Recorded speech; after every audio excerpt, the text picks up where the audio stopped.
Hello everyone, welcome to this video.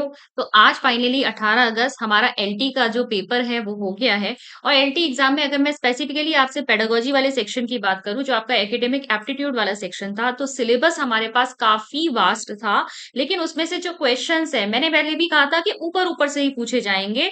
Questions ऊपर से पूछे गए हैं, लेकिन साथ ही साथ कुछ ऐसे बेसिक क्वेश्चंस भी डाल दिए गए हैं जो आप नॉर्मली भी कोई भी टीचर अपनी नॉलेज पर बेस्ड करके उसका आंसर दे सकता है। ठीक है, जैसे आप सीटेट वगैरह में सॉल्व करते हैं, इस तरह के क्वेश्चंस भी आए हैं आपकी टीचिंग एप्टीट्यूड को चेक करने वाले।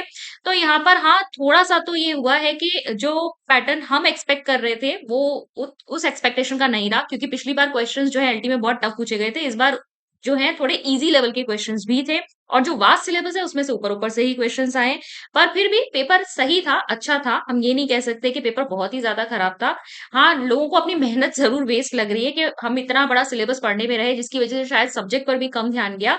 और जो है उसका खामियाजा शायद बहुत सारे लोगों को यहाँ भुगतना पड़ सकता है कि सिलेबस इस पे अगर वो सब्जेक्ट पर ज्यादा ध्यान देते तो शायद ज्यादा अच्छा होता। ऐसा बहुत सारे स्टूडेंट्स को लग रहा है। ठीक है, क्योंकि सब्जेक्ट में क्वेश्चंस उनको टफ लगे। पर फिर भी चलिए, जैसा भी पेपर आया है हमें ये देखना है, क्योंकि पेपर एक जैसा ही है सबके लिए।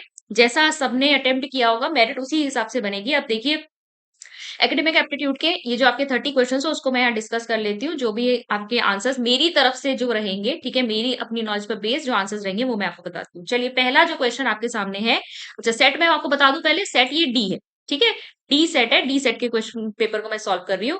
तो पहला जो है आपका क्या क्वेश्चन है, sir John Adams used to say that, और यहाँ पे स्टेटमेंट्स दी हैं। ठीक है, स्टेटमेंट्स पे से क्वेश्चंस आपसे पूछे गए हैं। तो जॉन एडम्स का कहना था education is the dynamic side of philosophy, ये उनका कहना था। ये ए आंसर इसका सही होगा। ठीक है, मैं सारे नहीं पढ़ी क्योंकि मैं जल्दी जल्दी क्वेश्चन पेपर आपको करा दूंगी।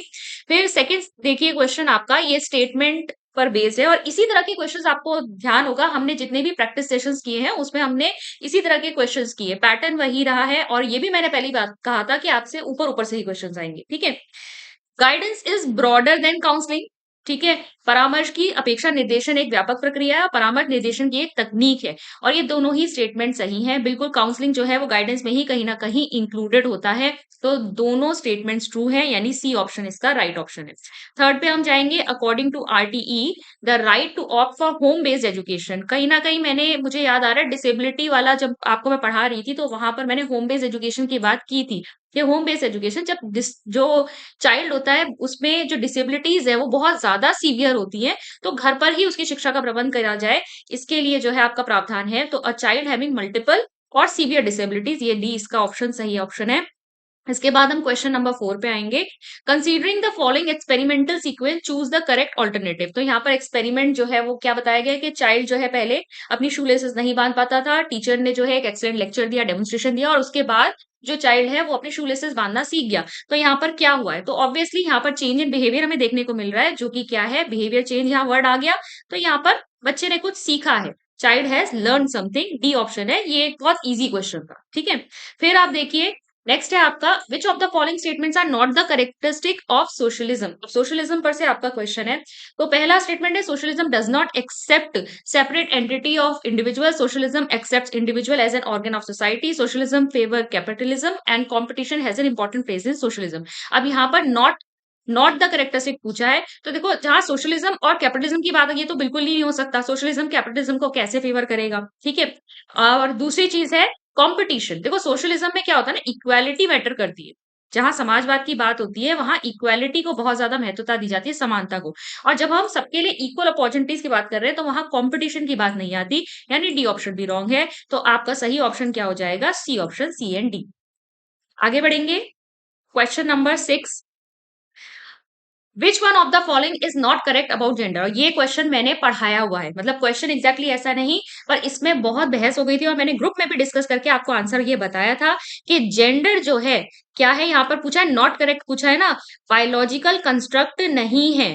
ठीक है, जब मैंने आपको जेंडर और सेक्स में क्या डिफरेंस होता है वो बताया था, तो यहाँ पर मैंने आपको समझाया भी था कि जेंडर सोशल कंस्ट्रक्ट है और सेक्स जो है बायोलॉजिकल कंस्ट्रक्ट होता है। तो यहाँ पर जेंडर के बारे में कौन सा स्टेटमेंट जो है वो सही नहीं है, तो आपका ये स्टेटमेंट सही नहीं है, बी ऑप्शन। ठीक है, seventh question, when no progress in learning of a child is observed then it is called as plateau of learning, which of the following is not an effective use of it।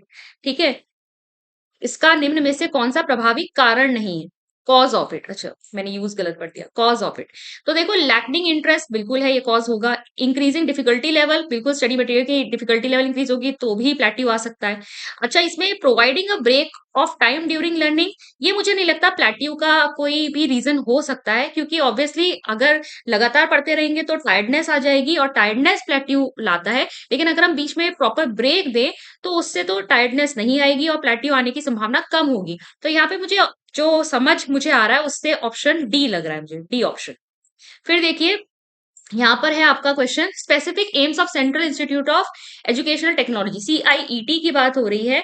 और यहाँ पर आपका सही answer क्या होना चाहिए, यहाँ पे आपका सही आंसर होना चाहिए कि इनके एम्स क्या है पूछे हैं। तो 8th वाले का आपका सही आंसर होना चाहिए सी एंड डी इसका ऑप्शन। एजुकेशन टेक्नोलॉजी की बात हो रही है ना, तो build capacities of educators in the area of educational technology, ठीक है, and critically apprise educational technology policies in India. ये मुझे सही लग रहा है मेरे हिसाब से, ठीक है, तो ये ऑप्शन होना चाहिए।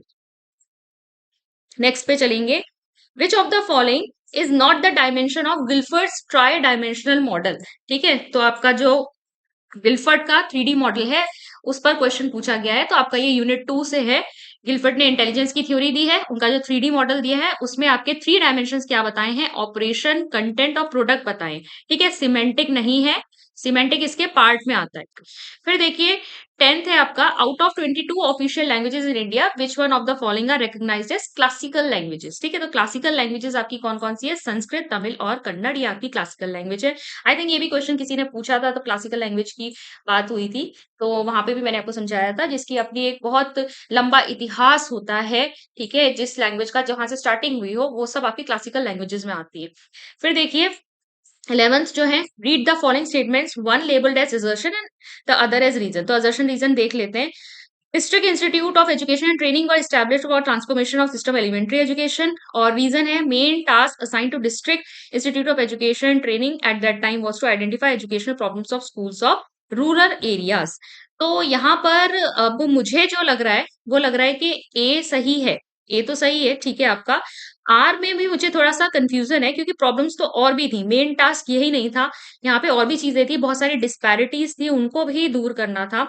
लेकिन आर में सिर्फ रूरल एरियाज की बात हो रही है, तो यहां से मुझे थोड़ा सा इसमें कंफ्यूजिंग या डाउट आ रहा है रीजन में।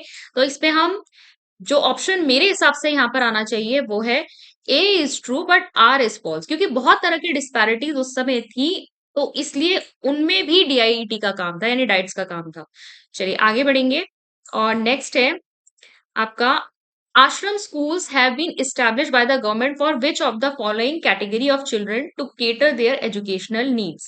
तो यहाँ पर 12th का आंसर क्या होगा, ये आपका शेड्यूल्ड ट्राइब्स के लिए था। आश्रम स्कूल जो थे आपका अनुसूचित जनजाति के जो बच्चे हैं उनके लिए था।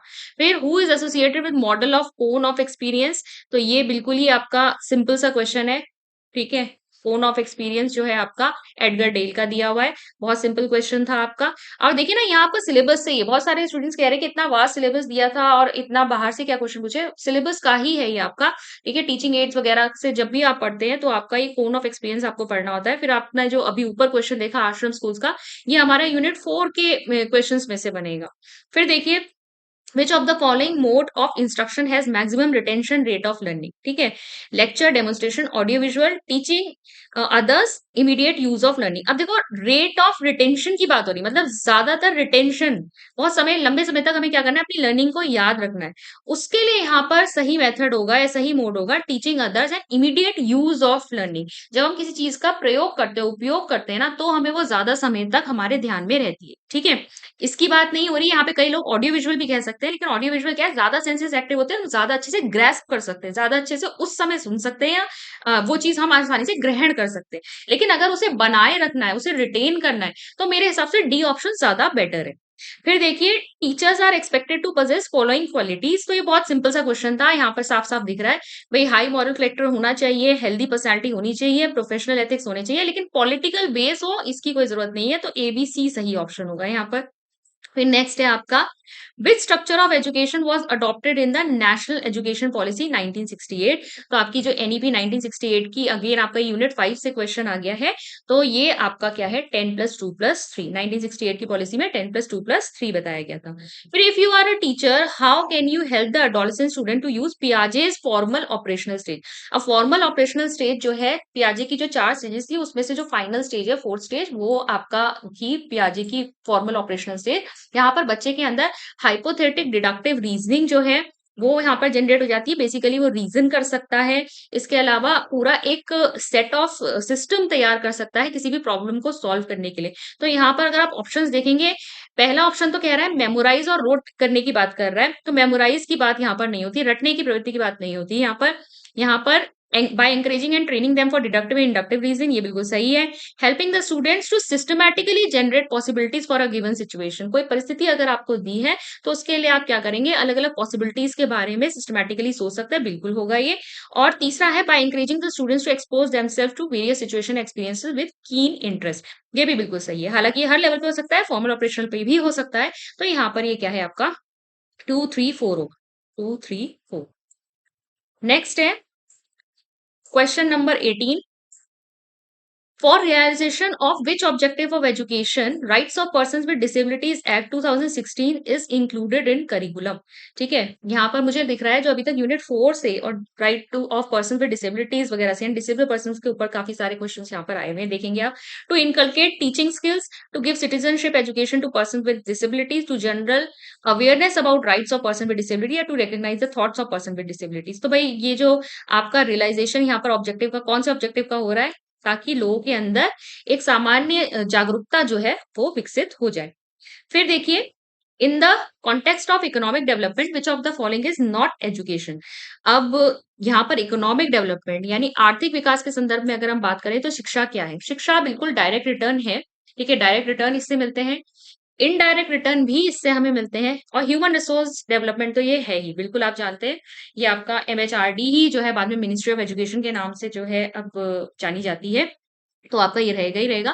ऑब्वियसली जब हम क्या करते हैं ह्यूमन रिसोर्स में इन्वेस्ट करते हैं तो उससे हमको बाद में रिटर्न्स मिलेंगे। ठीक है ना, कंट्री जो कंट्री है उसका इकोनॉमिक डेवलपमेंट होता है, डायरेक्टली भी लोगों को भी फायदा होता है, इनडायरेक्टली भी बहुत सारे हमें फायदे होते हैं, लेकिन कोई मॉनेटरी इन्वेस्टमेंट नहीं है। ठीक है, मॉनेटरी इन्वेस्टमेंट का मतलब हम कोई मौद्रिक निवेश नहीं कर रहे हैं शिक्षा में। तो आपका क्या होगा आंसर, आंसर बी।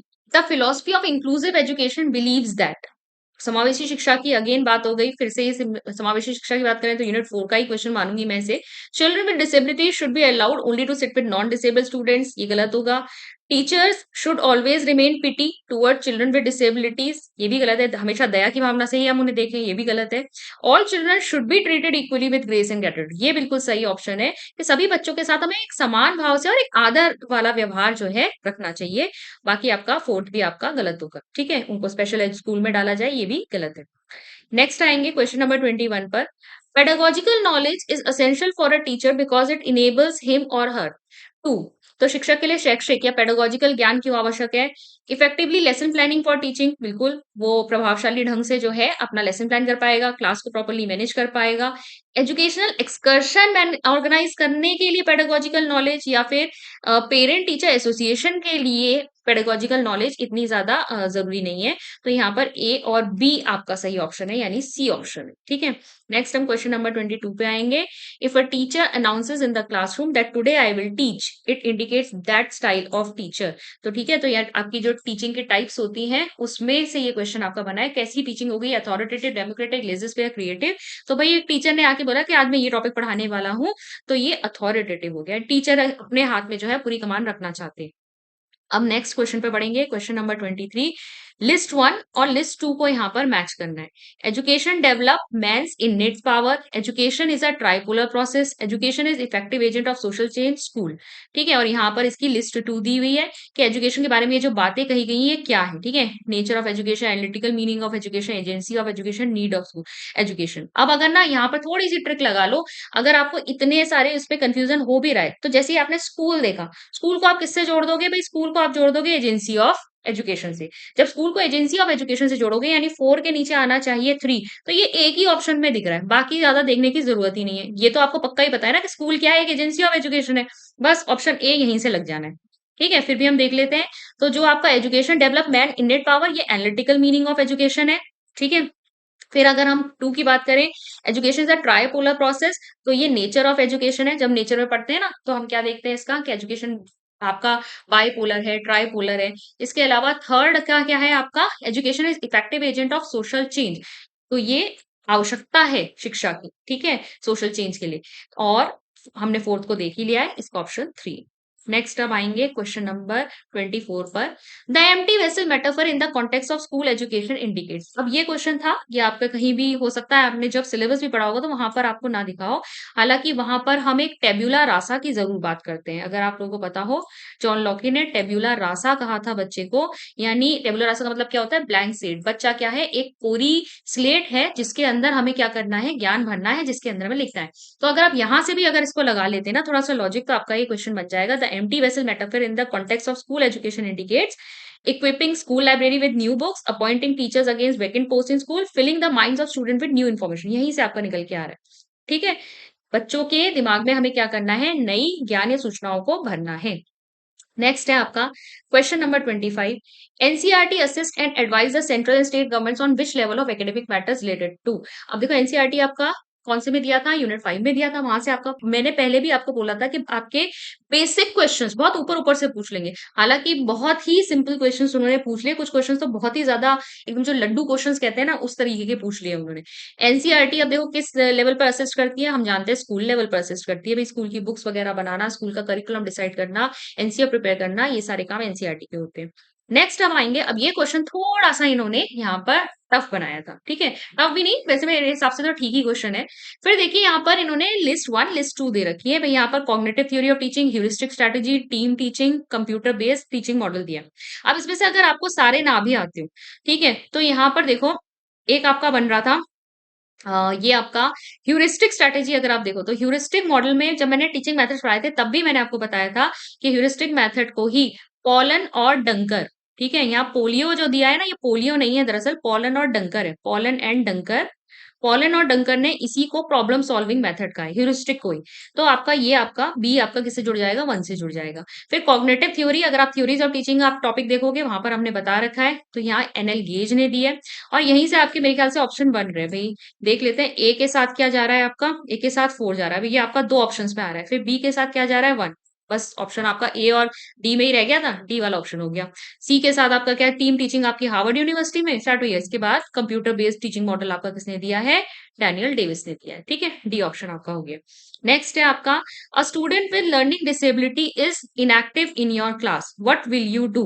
ठीक है, तो लर्निंग डिसेबिलिटी, बाप रे, डिसेबिलिटी से बहुत ज्यादा क्वेश्चंस आए हैं आपके। Scold him to pay attention, पर ये क्वेश्चन ऐसा है जो आप बहुत आसानी से इसका आंसर कर सकते हैं। Ignore him, make your lecture simple and divide into part, यही आपका सही आंसर होगा। ठीक है, अब देखो इससे ऊपर वाले क्वेश्चन में भी एक बार चेक करोगे ना, क्योंकि आप लोग सब एनालिसिस के लिए भी बोल रहे थे, तो इससे ऊपर वाले क्वेश्चंस में देखो आपसे थ्योरी ऑफ टीचिंग से पूछ लिया, टीम टीचिंग जो कि आपका क्या है, एक इनोवेटिव टेक्निक है, उससे पूछ लिया, टीचिंग मेथड, ह्यूरिस्टिक स्ट्रेटेजी वो भी डाल दिया इसमें, model of teaching, computer based teaching model भी दे दिया। और इसी तरह के क्वेश्चन अगर आपको ध्यान हो तो मैंने एमसीक्यू में करवाए भी हैं। ठीक है, इसी तरह के क्वेश्चन जो है आपके बने हैं। तो आपके यहाँ सारे कवर हो गए। यूनिट 3 में ऐसे देखो कितने सारे टॉपिक उन्होंने एक ही क्वेश्चन में कवर कर दिए। ओके, ये क्वेश्चन भी सब लोगों का कहना था क्यों दिया गया है, जब इतनी सारी दीक्षा, निष्ठा और जो आपकी प्रज्ञाता, इतनी सारी एप्स के बारे में और इतने सारे नए टर्म्स के बारे में था ही। पर प्रशस्त, चलो देख लेते हैं। Pre assessment holistic screening tool जो है, ये एक एंड्रॉइड मोबाइल ऐप है फॉर स्कूल्स टू स्क्रीन। ठीक है, अब यहाँ पर children having delinquent tendencies, children of nomadic tribes, children from hilly area, children with disabilities in accordance with Rights of Person with Disability Act 2016।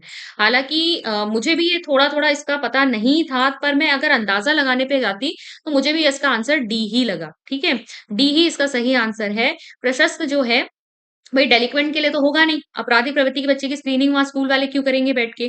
Nomadic tribes जो है वहां पे नहीं होगा। हिली एरियाज के ही बच्चों के लिए क्यों बनाया जाएगा, ये स्पेसिफिकली ऐसा कुछ है नहीं उसमें अलग। तो यही आपका ऑप्शन निकल के आ रहा है। तो out of the following which book is authored by Giju bhai Badheka. और ये क्वेश्चन तो कितनी बार मैंने मॉक टेस्ट में भी दिया और एमसीक्यूज में भी कराया था। दीवा स्वप्न, ठीक है, गीजू भाई बधेका ने कौन सी लिखी है? दीवा स्वप्न। Need of educational leadership is most essential इन, ये होगा एजुकेशनल एडमिनिस्ट्रेशन, ठीक है, शैक्षिक प्रशासन में। क्योंकि एजुकेशनल लीडरशिप एडमिनिस्ट्रेशन के अंदर सभी कुछ आ जाता है। एडमिनिस्ट्रेशन का मतलब आप संपूर्ण रूप से सभी चीजें संभाल रहे हो, पूरा इंस्टीट्यूशन में जो मैनेजमेंट वगैरह वो भी उसी के अंदर आ जाएगा, सब कुछ आ जाएगा। तो इसके लिए एक अच्छे लीडर की बहुत जरूरत होती है। तो एजुकेशनल लीडरशिप सबसे ज्यादा एसेंशियल है एजुकेशनल एडमिनिस्ट्रेशन में, ठीक है। तो ये आपके 30 क्वेश्चन है। अगर आप अब एनालिसिस के बाद डिस्ट्रीब्यूशन देखोगे तो डिस्ट्रीब्यूशन तो है काफी अच्छा, आपके सिलेबस में से दिया है, लेकिन ऊपर ऊपर से क्वेश्चंस बहुत पूछ लिए और कुछ बेसिक क्वेश्चंस की जगह और अच्छे क्वेश्चंस डाले जा सकते थे। तो हम कह देते कि भाई हाँ, ये एक लेवल का पेपर आया है, जितनी पढ़ाई हुई है वो सार्थक हुई है और हमको फिर उतना बुरा नहीं लगता। स्टूडेंट्स को बुरा इसीलिए लग रहा है कि जितना उन्होंने पढ़ा उसके अकॉर्डिंग पेपर नहीं आया और उसका इफेक्ट जो है उन्हें अपने सब्जेक्ट में भी देखने को मिल रहा है। जैसा कि मैंने कहा, पेपर सभी ने एक जैसा ही फेस किया है। तो अगर मेरिट डाउन जाएगी तो सभी के लिए जाएगी, अगर मेरिट अप रहेगी तो सभी के लिए रहेगी, ठीक है। तो आप लोग हौसला मत हारें और विश्वास रखें। अब जब फाइनल आंसर की आएगी तभी हम देखेंगे हमारे आंसर्स कितने सही हैं। And hope for the best. मैं मिलती हूँ आपसे नेक्स्ट वीडियो में। Thank you.